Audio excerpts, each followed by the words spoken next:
This is the front page of the Times. I just want to stick on Rachel Reeves here. Rachel Reeves, obviously, she's been in Davos, she's been selling Britain, and there is this miscommunication. Joe mentioned this, you mentioned this, that the fact is that they don't seem to be giving us much positivity. Both of you talked about this.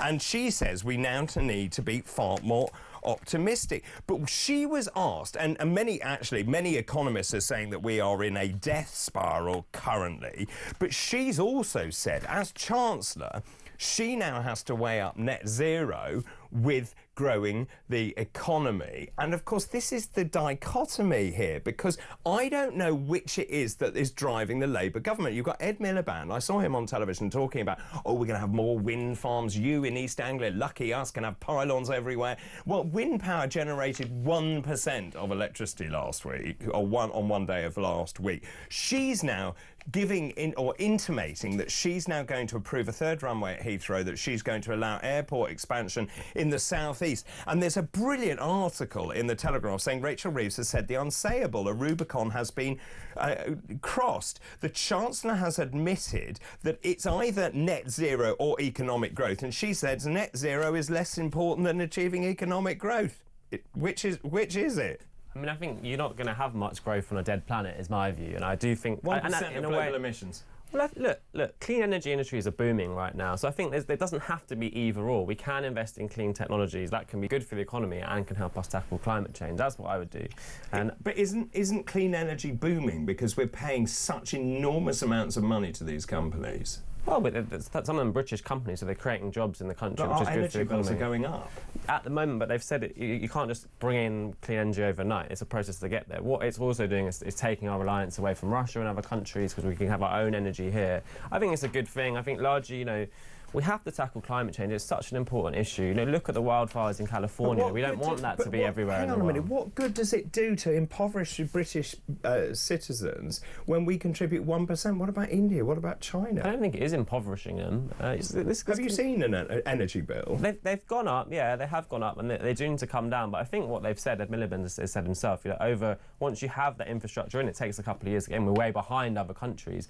Then you'll start to see bills come down. But if wind power generated last week 1%, we had to import a huge amount of energy through interconnectors. We were then paying huge amounts per gigawatt hours to these other power stations to actually so we were paying 800 quid per megawatt hour or gigawatt hour. We normally pay £100. It's a fool's errand. Maybe that was last week, but I've seen other stats that have shown actually over the whole year it's been record levels of clean energy. It's really catching up. So that might have been 1 week. I don't know about Sophia.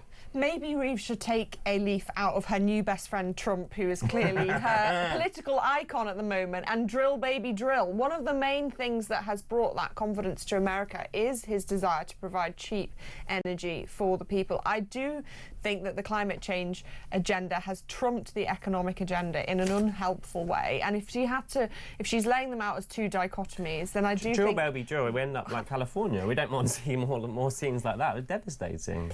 But that's where you end up with drill, baby, drill, is more wildfires like we've seen in California. That's not the future I want. Go on. No, not necessarily. I think the problem is that the Chancellor has come up against these two things, which are now ideologically tearing her apart, because they've been so positive on the net zero agenda. I do think it's important, but I think it needs to be done in a way that is at pace with the technology, so we're not cutting down on the prices to kind of sacrifice for it. And to be fair to Joe, I'm just looking now, 51% of our energy is coming from renewables this morning, so it is a completely different bag. However, we're still importing 14% of electricity through interconnectors from Europe, 13% from fossil fuels.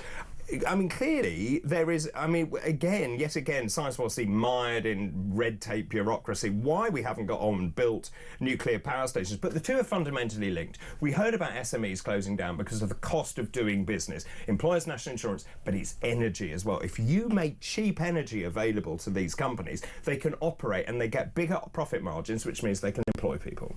I think we'll get there. There's countries like Germany, even countries like China, which are racing ahead in the rollout of renewables. renewables, and I think that is. But they're also building oil power stations, gas power stations, aren't they? They're racing ahead in renewables when they think it can buy them kind of intellectual property and ability to outstrip the West. I don't think they're being driven by an ideological desire to reduce their carbon emissions, because otherwise they wouldn't be buying they have signed up to the Paris Agreement. One coal-fired power station a week, or whatever they've been doing. Do you think the public is on side with net zero? I think net zero sometimes is an unhelpful term. Look, we need to tackle climate change. I think that the vast majority of scientists are saying climate change is red alert now. We have to tackle that. I do think if you look at the polling, it has shifted. Like historically, 10 years ago, there was still a really need to raise awareness around climate change. I think everyone does get it now. The polling does show there has been a shift. Most people are worried, much more worried and concerned about it than they used to be. So clearly we have to do something. Perhaps we're not getting everything right, but I do think renewables are the future. I do think that brings opportunities for the economy and jobs as well. I agree. I think it needs to be at the pace that doesn't hinder economic growth, though. And I agree there's incredible opportunities in green technologies for job creation in the UK. We have amazing natural resources. Looking at our tides, the regularity of that, and the fact that we're a sea-surrounded nation, there's lots more that could be harnessed there. But it just needs to be at the right pace so that individuals are not bearing the brunt of it. I think that's a very, very clever solution. Also, I would have thought what you want is base load. So nuclear power, to me, has to be part of that answer, whereas with for example, wind or solar, you're very, very reliant on the climate, aren't you?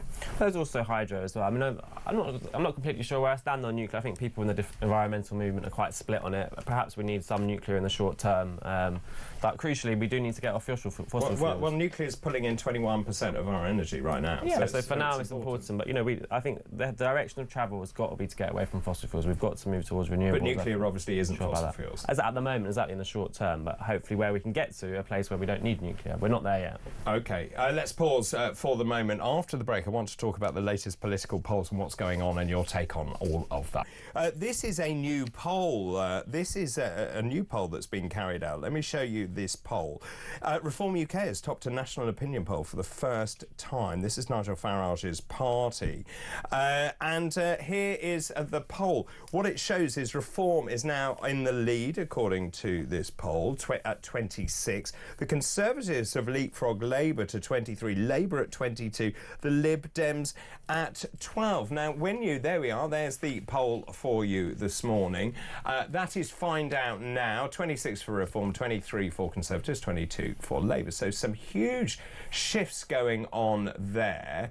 26% of Brits backing Reform UK. Let's translate that into a map now. Here it is of the United Kingdom. Wow. Currently, Reform UK has 5 members of Parliament. It got 4 million votes, and due to the quirks of our electoral arithmetic, it ended up with just 5 MPs. But as you can see, the light blue, which is Reform here, is pretty significant. The other thing that I think is worth just noting about that map is it is widespread. It is not localised. It's not in one specific area. Joe, what spin are you going to put on that? Well, I mean, I'm not surprised that people are fed up with the two main parties, Labour and Tories. I'm not surprised that people are looking for alternatives. I would say I do think the public needs to be a bit careful for what they wish for, because I don't think, if you look at the kind of policy agenda of Reform, I don't think they're really talking about policies that are going to help ordinary people very much. Why? I mean, things like insurance-style system for the NHS, which would be a privatisation of NHS. Well, they're not, because I wrote it. Well, Farage even said a couple of weeks ago that he hasn't ruled out changing the way the NHS is funded. That's different. Well, no, that's going down the route of not publicly funded NHS free at the point of use, which I think everyone wants. That's one thing. Well, OK, the current policy is to remain free at the point of use, but just telling you. Yeah, well, we'll see. I don't believe it. I mean, I know Farage, the leader, has said things in the past about insurance-style NHS systems. Why are people going to vote for Reform then? Well, I don't know. I mean, I'm not completely... Because they're fed up with the main two parties, I get that, but I'm not completely sure what people think Reform are going to do to make the country better. I mean, I think it will be more continuing to flog off our assets to kind of, other countries. I do think the kind of policies around climate change, I think, are going to be a disaster, some of their policies. Well, it's to scrap net zero, it's to deport people who are here illegally. Those are two of the big policies that people welcome. But everyday people in Britain are struggling to, have enough wealth to live a good quality of life. They're struggling to get on the housing ladder. You know, they're struggling to get appointments in it. So I don't really see any solutions from reform at the moment that are going to make those things better. So I do think the public need to be careful for what they wish for. I think it's really clear that the public want change, and I think the fact that the two major parties are very close together, you know, there's not 23%, 22%, they've both gone down by 2 percentage points since this last time the poll was done at the beginning of January. They're being put by the public in the same bracket. They're being seen as fairly interchangeable, but reform is offering something different. The question of whether it can deliver something different, of course, is a different question.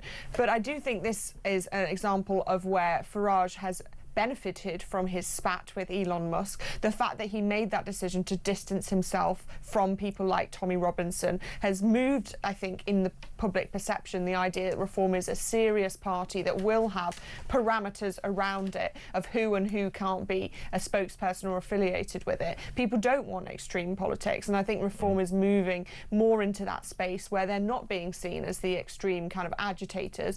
They will have to put forward a very detailed policy proposal. The strong borders, the net zero, of course, as a top level is very appealing to a lot of people, but the detail of how it's got there, of course, Conservatives don't have any detail on their policy plan either. They've still got priorities that are in principle form only.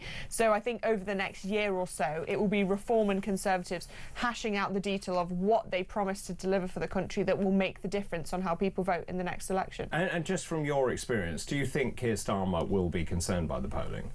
I think Labour should be very concerned at the moment. Yeah, I think people have, in many cases, already given up on them, which is extremely concerning. And I think there is an incoherence at the centre of government at the moment. It's not clear what their vision is. They're bringing in some policies on some areas, but no one quite knows what the big vision is. Where are we headed as a country? I think they're in real trouble. I think if they continue to poll where they are, you know, I think they're going to have to look at making changes in the future. Do you think Labour knows what its vision is? No, I don't think they do. No, I think in all different policies there's incoherence. You know, they're talking about climate change in some cases, but then they're talking about bringing a third runway at Heathrow Airport. It's like, and this is just one example in one area. There's this incoherence. And just looking at the Conservative Party, Kemi Badenoch did her party political broadcast, which seemed quite an odd thing to do, where she said, look, we got it wrong, which I think many people would agree with. But then you've got people like Lord Frost saying the future for the Conservatives is to do a deal with Reform. That is a problem for many people turning to Reform, because if you do a deal, then surely you're getting more of the same. Well, that is the thing. The Reform want to set themselves up as different, change. They're not filled with kind of disgruntled Conservatives. The more people who come from the Conservative Party and potentially tarnish their name, that might cause an issue for them. But electorally, I think Kemi will have to look at some kind of deal if she wants to try and both. Would she get a deal? I don't know what the terms are. You tell me. Will she get a deal? I'm just asking. Do you think there would be one? I think if there was, I think it would be behind the scenes. I think it would be a kind of pact. I don't think it'd be necessarily public. But I think that unless that right part of the electoral system and where a lot of the voters sit joins together, it will never be able to contend with the kind of left side of Labour. I do think there needs to be some kind of coherence. And yet it's quite interesting that what Reform is seeing is disaffected Labour voters going across, not necessarily Conservative voters. Yeah, they're fed up. And I think the other thing is that we need to talk about the voting system as well. I think this first past the post voting system is so outdated, and I think it is time to modernise that. We're one of the few Western democracies still operating with first past the post. I think we need a proportional representation system, and probably Nigel Farage would agree with me. Yes, I think he probably would. In fact, I think the only person who doesn't agree is Anne Widdecombe, I think, in Reform. Thank you very much to both of you this morning, to Sophia Worringer, who's Deputy Policy Director at the Centre for Social Justice, and also Joe Ryle, who is a former Labour advisor. That was today's Head to Head.